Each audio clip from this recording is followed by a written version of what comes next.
ಜನನಿ news ಚಾನೆಲ್ಗೆ like ಮಾಡಿ, subscribe ಮಾಡಿ, ಶೇರ್ ಮಾಡುವ ಮೂಲಕ ನಮ್ಮ ಚಾನೆಲ್ಗೆ ಸಹಕರಿಸಿ. ಹೆಚ್ಚಿನ ಮಾಹಿತಿಗಾಗಿ ಸಂಪರ್ಕಿಸಿ ಹರಿಚಿನ್. ಆಮೇಲೆ ಈಗಿರ್ತಕ್ಕಂಥ 98 ಸಾಲಿನ ವಿದ್ಯಾರ್ಥಿಗಳು ನಮ್ಮನ್ನೆಲ್ಲ ಗುರುತಿಸಿ ಇವತ್ತು ಕರೆಸಿದ್ದೀರಿ. ನಿಮ್ಗೆಲ್ಲರೂ ಕೂಡ ನಾವು ಚಿರಋಣಿಯಾಗಿರ್ತೀವಿ. ನಮ್ಮ ಆಶೀರ್ವಾದ ನಿಮಗೆ ಯಾವಾಗಲೂ ಕೂಡ ಇರುತ್ತೆ ಅಂತ ಅಂದ್ಬಿಟ್ಟು ಈ ಸಂದರ್ಭದಲ್ಲಿ ಹೇಳ್ತಾ, ಪ್ರತಿ ವರ್ಷ ನೀವು ಈ ತರದ್ದು ಒಂದು ಅದ್ದೂರಿಯಾಗಿರ್ತಕ್ಕಂಥ ಕಾರ್ಯಕ್ರಮ ಮಾಡದೇ ಇದ್ರೂ ಚಿಂತೆ ಇಲ್ಲ. ಕನಿಷ್ಠ ನೀವು ವಿದ್ಯಾರ್ಥಿ ಸಮ್ಮಿಲನ ನೀವು ಮಾಡ್ಕೊಳ್ಳಿ. ನಿಮ್ಗೆ ಅವಕಾಶ ನಾವಿಲ್ಲಿ ಮಾಡ್ಕೊಡ್ತೀವಿ. ದಯವಿಟ್ಟು ಬನ್ನಿ, ನಿಮ್ಮೆಲ್ಲ ಸ್ನೇಹಿತರು ಒಂದ್ ಕಡೆ ಸೇರ್ಕೊಳ್ಳಿ ಅಂತ ಅಂದ್ಬಿಟ್ಟು ಈ ಸಂದರ್ಭದಲ್ಲಿ ಹೇಳ್ತಾ ನಾನು ಎರಡು ಮಾತನ್ನು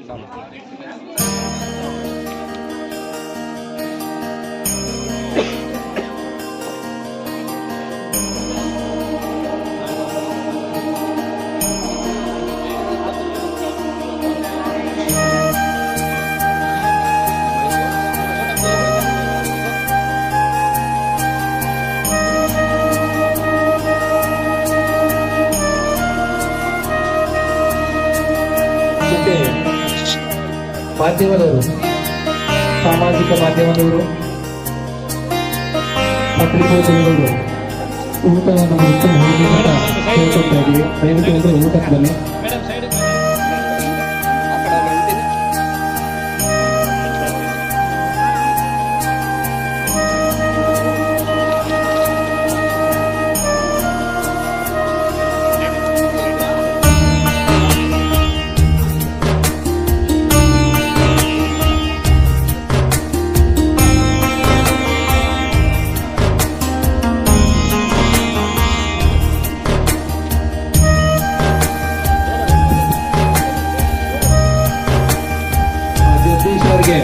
ಮತ್ತೊಮ್ಮೆ ಅವರಿಗೆ ಪ್ರತ್ಯೇಕವಾಗಿರತಕ್ಕಂಥ ಅಭಿನಂದನೆಗಳನ್ನು ಸಲ್ಲಿಸಬೇಕು.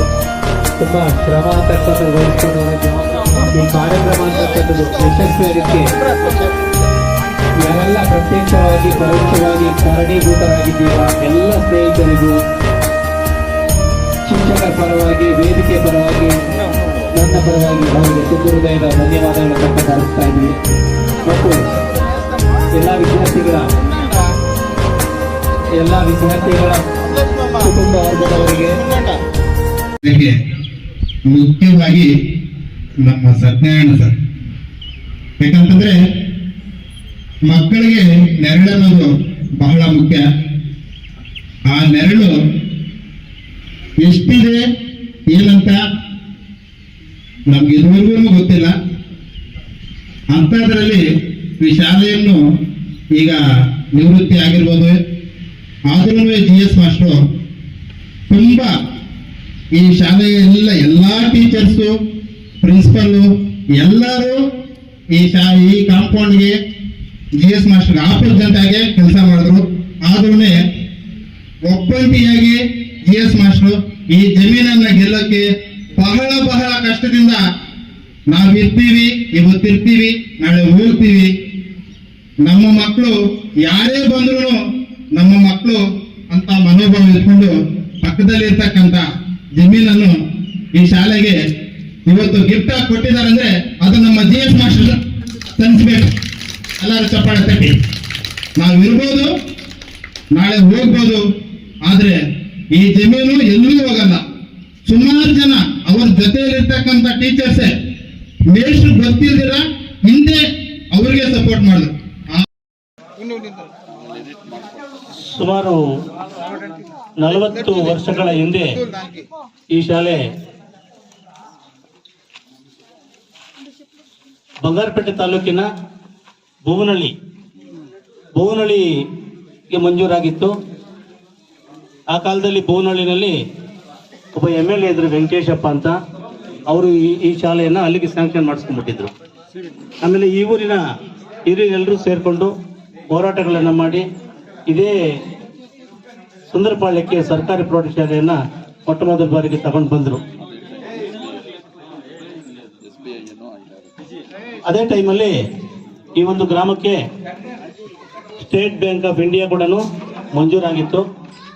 ಆ ಕಾಲದಲ್ಲಿ ಹಳ್ಳಿಗಳಲ್ಲಿ ಉಳಿದೋಗಿರ್ತಕ್ಕಂಥ 8 ಮತ್ತು 9ನೇ ತರಗತಿ ವಿದ್ಯಾರ್ಥಿಗಳನ್ನ ಆ ಕಾಲದಲ್ಲಿ ಹಿರಿಯರೆಲ್ಲರೂ ಕೂಡ ಸೈಕಲ್ ಹಾಕೊಂಡು ಹೋಗಿ ಫೈಲ್ ಆಗಿರ್ತಕ್ಕಂಥ ವಿದ್ಯಾರ್ಥಿಗಳನ್ನೆಲ್ಲ ಕರ್ಕೊಂಡು ಬಂದು ಈ ಒಂದು ಶಾಲೆಯಲ್ಲಿ ಸೇರಿಸಿ ಶಾಲೆಯನ್ನು ಸ್ಥಾಪನೆ ಮಾಡಿದ್ರು. ಇವತ್ತು ತುಂಬ ಬೃಹದಾಕಾರವಾಗಿ ಬೆಳೀತಾ ಇದೆ. ತುಂಬ ಸಂತೋಷ ಆಗ್ತಾ ಇದೆ. 40 ವರ್ಷಗಳ ಇತಿಹಾಸವುಳ್ಳ ಈ ಶಾಲೆ ನೋಡೋದಕ್ಕೆ ತುಂಬ ಚೆನ್ನಾಗಿದೆ. ಮರ ಗಿಡ ಎಲ್ಲವೂ ಕೂಡ ಚೆನ್ನಾಗಿದೆ.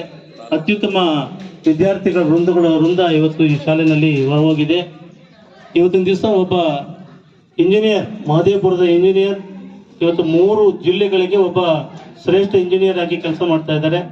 ಹಾಗೆಯೇ ಇದೇ ನೆರೆಯ ಗೆನೇರಹಳ್ಳಿ ಊರಿನಲ್ಲಿ ಒಬ್ಬ ಪ್ರೊಫೆಸರ್ ಆಗಿ ಡಾಕ್ಟರೇಟ್ ಆಗಿ ಗೋವಿಂದಪ್ಪ ಅಂತ ಅಂದ್ಬಿಟ್ಟು ಕೂಡ ಇವತ್ತು ಹೊರಹೊಮ್ಮಿದ್ದಾರೆ ಈ ಶಾಲೆಯ ವಿದ್ಯಾರ್ಥಿ. ಹಾಗೆಯೇ ಅನೇಕ ಜನ ವಿದ್ಯಾರ್ಥಿಗಳು ಇವತ್ತು ASI ಆಗಿ, ಸಬ್ ಇನ್ಸ್ಪೆಕ್ಟರ್ ಆಗಿ, ಮುಳಬಾಗ್ಲಲ್ಲಿ ಇವತ್ತು ಕೂಡ ರಮೇಶ್ ಅಂತ ಹೆಂಗಸಂದ್ರದವರು ಒಬ್ಬ ಪೊಲೀಸ್ ಅಧಿಕಾರಿಯಾಗಿ ಕೂಡ ಕೆಲಸ ಮಾಡ್ತಾ ಇದ್ದಾರೆ. ಅನೇಕ ಜನ ಶಿಕ್ಷಕರಿಂದ ಕೂಡ ಈ ಶಾಲೆಯಿಂದ ಹೊರಹೋಗಿದೆ. ಅದರಲ್ಲಿ ಉದಾಹರಣೆಯಾಗಿ ನಮ್ಮ ನೇತಾಜಿ ಹಳೆಯ ವಿದ್ಯಾರ್ಥಿಗಳ ಸಂಘದ ಅಧ್ಯಕ್ಷರಾಗಿರ್ತಕ್ಕಂಥ ಚಂದ್ರಾರೆಡ್ಡಿ ಮತ್ತು ಶಂಕರಪ್ಪ ಕೂಡ ಈ ಶಾಲೆಯ ಹಳೆಯ ವಿದ್ಯಾರ್ಥಿಗಳಾಗಿದ್ದು, ಶಿಕ್ಷಕರಾಗಿದ್ದು, ಸಂಘದ ಪದಾಧಿಕಾರಿಗಳಾಗಿ ಸೇವೆಯನ್ನು ಸಲ್ಲಿಸ್ತಾ ಇದ್ದಾರೆ. ನಮ್ಮ GS ಇವರು ಹುಡುಕಿಕೊಟ್ಟಂತ ಜಾಗವನ್ನು ನಾವು ವಿದ್ಯಾರ್ಥಿ ಸಮೂಹದಿಂದ ದೊಡ್ಡ ಹೋರಾಟವನ್ನು ಮಾಡಿ ಈ ಶಾಲೆಗೆ ತಹಶೀಲ್ದಾರನ್ನು ಇಲ್ಲಿಗೆ ಕರೆಸಿ ಇವತ್ತು ಆ ಜಾಗವನ್ನು ಸುಮಾರು 3/4 ಎಕರೆ ಜಮೀನನ್ನು ಇವತ್ತು ನಾವು ವಶಪಡಿಸ್ಕೊಂಡಿದ್ದೀವಿ. ಅದಕ್ಕೆ ಬೇಲಿ ಕೂಡ ಹಾಕಿದ್ದೀವಿ. ಅದನ್ನ ಈ ಶಾಲೆಯ ಆಡಳಿತಾಧಿಕಾರಿಗಳು, ಪ್ರಿನ್ಸಿಪಾಲ್ ಆಗಿರ್ಬೋದು, ಹೆಡ್ ಮಾಸ್ಟರ್ ಆಗಿರ್ಬೋದು, ನಾವು ಅದನ್ನು ಉಪಯೋಗಿಸ್ಕೊಳ್ಳಿ ಅಂತಂದ್ರೆ ಅವರು ಉಪಯೋಗಿಸ್ಕೊಳ್ತಾ ಇಲ್ಲ. ಇದೊಂದು ಧೋರಣೆ ಆಗಿದೆ ನಮಗೆ. ಕಾರಣ ಏನಂತಂದ್ರೆ ನಾವು ವಿದ್ಯಾರ್ಥಿಗಳನ್ನ ಅಲ್ಲಿ ಬಿಡಿ ಆಟ ಆಡ್ಕೊಳ್ಳಿ, ನಮ್ಮ ಜಾಗ ಅದು ಅಂತ ಹೇಳಿದ್ರೆ ಆ ಕಡೆಗೆ ಬಿಡೋದಕ್ಕೆ ಹೋಗ್ತಾ ಇಲ್ಲ ಅವರು. ಈವನ್ ಇನ್ನೂ ಒಂದು ಹೊರಡೆ ಹೇಳ್ಬೇಕು ಅಂತಂದ್ರೆ ಸುಮ್ಮನೆ ಯೂರ್ನಲ್ಲಿ ಹೋಗೋದಕ್ಕಾದ್ರೆ ಜಾಗ ಮಾಡ್ಕೊಡಿ ಅಂತ ಹೇಳಿದ್ರು ಕೂಡ ಅವ್ರು ಮಾಡ್ತಾ ಇಲ್ಲ. ಆಮೇಲೆ ಕೇಸ್ ಈಗಲೂ ನಡೀತಾ ಇದೆ. ಕೇಸ್ಗೆ ಸಂಬಂಧಪಟ್ಟಂತ ಅಧಿಕಾರಿಗಳು ಇವತ್ತು ಕೇಸ್ಗೂ ಸಹ ಹೋಗ್ತಾ ಇಲ್ಲ. ಇವತ್ತು ನಾಳೆ ಕೇಸ್ ಇದೆ, ಆದ್ರೂ ಕೂಡ ಹೋಗ್ತಾ ಇಲ್ಲ. 40 ವರ್ಷಗಳಿಂದ ಮುಸಲ್ಮಾನರಾಗಿರ್ತಕ್ಕಂಥವರು ಲೋಕಲ್ ಪ್ಯಾರಿಜಾನ್ ಅಂತ ಅವರು ಮರ ಗಿಡ ಎಲ್ಲ ಬೆಳೆಸ್ಕೊಂಡು ಇದರ ಫಲವನ್ನು ಕೂಡ ಅನುಭವಿಸ್ತಾ ಇದ್ದಾರೆ. ಇವತ್ತು ಗಿಡ ಎಲ್ಲನೂ ನಾವು ಅಲ್ಲಿ ಫೆನ್ಸಿಂಗ್ ಹಾಕೊಂಡಿದ್ದೀವಿ. ಹತ್ತಿರದಲ್ಲೇ ನಮ್ಮ GS ಅವರ ನೇತೃತ್ವದಲ್ಲಿ ಅದನ್ನು ಕಟಾವು ಕೂಡ ಮಾಡಿಬಿಟ್ಟು ಅದನ್ನು ದೊಡ್ಡ ಒಂದು ಮೈದಾನ ಮಾಡಿ ಅದನ್ನು ಡಿಗ್ರಿ ಕಾಲೇಜ್ ಮಾಡಬೇಕು ಅಂತ ನಾವು ಹೋರಾಟವನ್ನು ಮಾಡ್ತಾ ಇದ್ದೀವಿ. ಇವೆಲ್ಲ ವಿದ್ಯಾರ್ಥಿಗಳೆಲ್ಲರೂ ಕೂಡ ನೀವೆಲ್ಲ ಇಲ್ಲಿ ನೆರೆದಿರ್ತಕ್ಕಂಥವ್ರು, ಇಲ್ಲಿ ಡಿಗ್ರಿ ಕಾಲೇಜ್ ಆಗೋದಕ್ಕೆ ನಿಮ್ಮೆಲ್ಲರ ಸಹಕಾರ ನಮಗೆ ಬೇಕಾಗಿದೆ. ದಯವಿಟ್ಟು ಎಲ್ಲರೂ ಕೂಡ ಈ ಗ್ರಾಮಾಂತರ ಪ್ರದೇಶದಲ್ಲಿ ಒಂದು ಡಿಗ್ರಿ ಕಾಲೇಜ್ ಮಾಡಿ ಒಂದು PCH ಮಾಡಬೇಕು ಅಂತ ಅಂದ್ಬಿಟ್ಟು ನಾವೆಲ್ಲ ಕೂಡ ಉದ್ದೇಶ ಮಾಡಿದ್ದೀವಿ. ಹಾಗಾಗಿ ಇಲ್ಲಿ ಒಂದು ವಿದ್ಯಾಗಣಪತಿ ದೇವಸ್ಥಾನವನ್ನು ನಾವು ನಿರ್ಮಾಣ ಮಾಡೋದಕ್ಕೆ ಬಹಳಷ್ಟು ಶ್ರಮ ಪಟ್ವಿ. ಆ ವಿದ್ಯಾರ್ಥಿಗಳು, ಹಳೆ ವಿದ್ಯಾರ್ಥಿಗಳು ಒಬ್ಬೊಬ್ಬರು ಲಕ್ಷಗಟ್ಟಲೆ ದುಡ್ಡನ್ನ ಸುರಿದು ಇವತ್ತು ದೇವಾಲಯವನ್ನು ನಿರ್ಮಾಣ ಮಾಡಿಕೊಟ್ಟಿದ್ದಾರೆ. ಪ್ರತಿನಿತ್ಯ ಪೂಜೆ ಕೂಡ ನಡೀತಾ ಇದೆ. ವಿದ್ಯಾರ್ಥಿಗಳಿಗೆ ಭಕ್ತಿ ಭಾವ ತುಂಬಿಸ್ಬೇಕು ಅಂತಕ್ಕಂಥ ಒಂದು ಭಾವನೆಯಿಂದ ಇವತ್ತು ನಾವು ದೇವಾಲಯವನ್ನು ನಿರ್ಮಾಣ ಮಾಡಿದ್ದೀವಿ. ದಿನನಿತ್ಯ ಪೂಜೆ ನಡೀತಾ ಇದೆ. ಈ ಪೂಜೆಗೆ ಈ ಶಾಲೆಯ ಗ್ರೂಪ್ D ಚಂದ್ರಪ್ಪ ಅವ್ರು ತುಂಬಾ ಶ್ರಮವನ್ನು ವಹಿಸ್ತಾ ಇದ್ದಾರೆ. ಯಾರು ಶಿಕ್ಷಕರು ವಹಿಸದೇ ಇರ್ತಕ್ಕಂಥ ಕೆಲಸವನ್ನ ಆ ಹುಡುಗ ಮಾಡ್ತಾ ಇದ್ದಾನೆ. ಆ ಹುಡುಗ ಇಲ್ಲಿ ವಿದ್ಯಾರ್ಥಿಯೂ ಹೌದು ಮತ್ತು ಇಲ್ಲಿ ಗ್ರೂಪ್ D ಹೌದಾಗಿರ್ತಾನೆ. ಹಾಗಾಗಿ ಎಲ್ರಿಗೂ ಧನ್ಯವಾದಗಳು.